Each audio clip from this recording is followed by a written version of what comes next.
जय श्री कृष्ण मित्रों, आइए देखते हैं सुमित ज्ञान यूट्यूब चैनल में। स्वागत है आप लोगों का। आग्रह करेंगे हमारे वीडियो में आप लोग अंत तक बने रहें। हमारे चैनल को सब्सक्राइब करें, लाइक करें। सभी दर्शकों से मेरी तरफ से जय श्री कृष्ण, जय श्री सीताराम। आज आप लोगों के समक्ष में ये बताने के लिए जा रहा हूं कि महाराज दुष्यंत ने शकुंतला को कैसे प्राप्त किया। एक बार जनमेजय ने वैशंपायन जी से सवाल किया कि हे प्रभु, आप हमें हमारे पूर्वजों की कथा सुनाने की कृपा करें।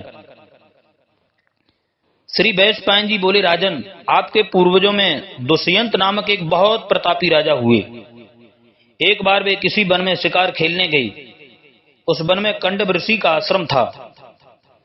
वह आश्रम हर प्रकार की वन शोभा से भरपूर था। अचानक कंडव ऋषि के आश्रम में पहुंचकर राजा ने महर्षि को पुकारा, किंतु कंडव ऋषि के अनुपस्थिति होने की वजह से उस आश्रम से एक 16 वर्षीय बालिका निकलकर राजा से बोली, महर्षि तो तीर्थ यात्रा पर गए हैं, किंतु आप आश्रम में पधारे, आपका स्वागत है। इस पर दुष्यंत ने पूछा, आप महर्षि की कौन हैं? बालिका ने कहा, मैं उनकी पुत्री हूँ। यह सुनकर दुष्यंत के आश्चर्य का ठिकाना न रहा। उन्होंने कहा, महर्षि तो आजन्म ब्रह्मचारी हैं, फिर आप उनकी पुत्री कैसे हुई? बालिका बोली, मैंने ऋषि से उसके लिए जो सुना है वही आपको बता रही हूँ। वास्तव में मेरे माता पिता मेनका और विश्वामित्र हैं। मेरी माता मेरे पैदा होते ही मुझे वन में छोड़कर चली गई। उस समय शकुंत नामक पक्षी ने मेरी रक्षा की, इसलिए मेरा नाम शकुंतला पड़ा। इसके बाद महर्षि कंडव मुझे वहां से ले आए और इस आश्रम में मेरा भरण पोषण किया। पैदा करने वाला, पोषण करने वाला और अन्न देने वाला, ये तीनों ही पिता कहे जाते हैं। इस तरह मेरे पोषक कंडव मेरे पिता हुए। दुष्यंत यह सुनकर प्रसन्नता से बोले, तो तुम क्षत्रिय कन्या हो, इसलिए तुम्हें कोई आपत्ति ना हो तो हम लोग गंधर्व विवाह कर लें। शकुंतला ने भी दुष्यंत पर मुग्ध होकर कंडव ऋषि के अनुपस्थिति में उनसे विवाह कर लिया। फिर कुछ काल तक पति पत्नी के रूप में आश्रम में निवास करके राजा अपने महल को लौट आई। अब शकुंतला प्रतिदिन अपने पति के प्रेम में विहल कर रहने लगी। ऐसी ही स्थिति में एक दिन वहां महर्षि दुर्वासा पधारे। शकुंतला को उनके आने का ज्ञान तक न हुआ, इसलिए वह उनका किसी तरह का स्वागत सत्कार न कर सकी। इस पर दुर्वासा तुरंत उसे शाप देते हुए बोले, तू जिसके प्रेम में डूबी हुई है वह तुझे भूल जाएगा। शकुंतला यह शाप सुनते ही झट चेतना में आ गई और दुर्वासा के चरणों में गिरकर उनसे क्षमा मांगने लगी। दुर्वासा बोले, अगर तुम्हारे पास उसका कोई प्रेम चिन्ह होगा तो वह तुरंत तुम्हें स्मरण कर लेगा। इतना कहकर दुर्वासा वहां से चले गए। महाराज दुष्यंत के सहवास से शकुंतला गर्भवती हो गई थी। इधर लौटते समय दुष्यंत ने शकुंतला को प्रेम चिन्ह स्वरूप एक अंगूठी देकर आश्वासन दिया था कि वे शीघ्र हस्तिनापुर से अपनी सेना भेजकर उसे राजमहल में बुला लेंगे और उसे अपनी महारानी बनाएंगे। किंतु हस्तिनापुर पहुंचकर दुष्यंत शापवश शकुंतला को एकदम भूल गए।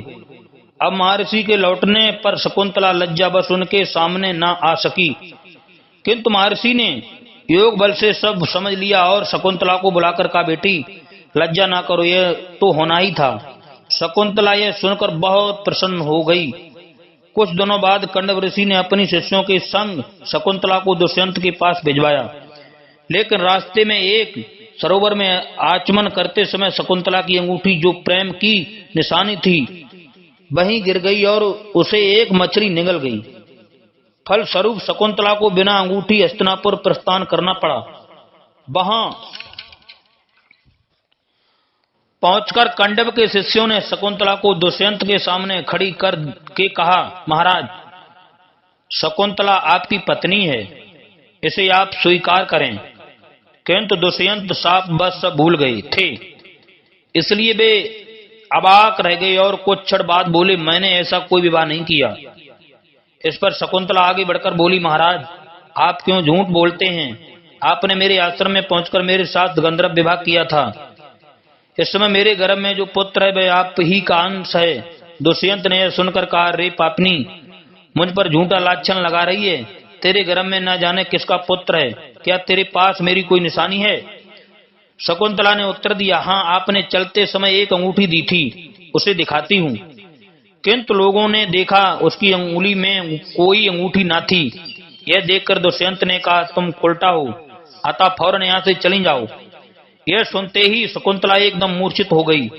इसी समय आकाश में जोरों से बिजली कड़क उठी और सबके सामने ही उसकी मां मेनका उपस्थित होकर उसे अपने साथ ले गई। अचानक कुछ दिनों बाद उस मछली को एक मछुए ने पकड़ लिया। जब उसने उसे चीरा तो उसमें से एक सुंदर सी अंगूठी निकल पड़ी। मछुआ उसे पाकर बड़ा प्रसन्न हुआ और उसे लेकर महाराज को भेंट देने के लिए निकला। जब महाराज दुष्यंत ने उसे देखा तो उन्हें तत्काल शकुंतला का स्मरण हो आया।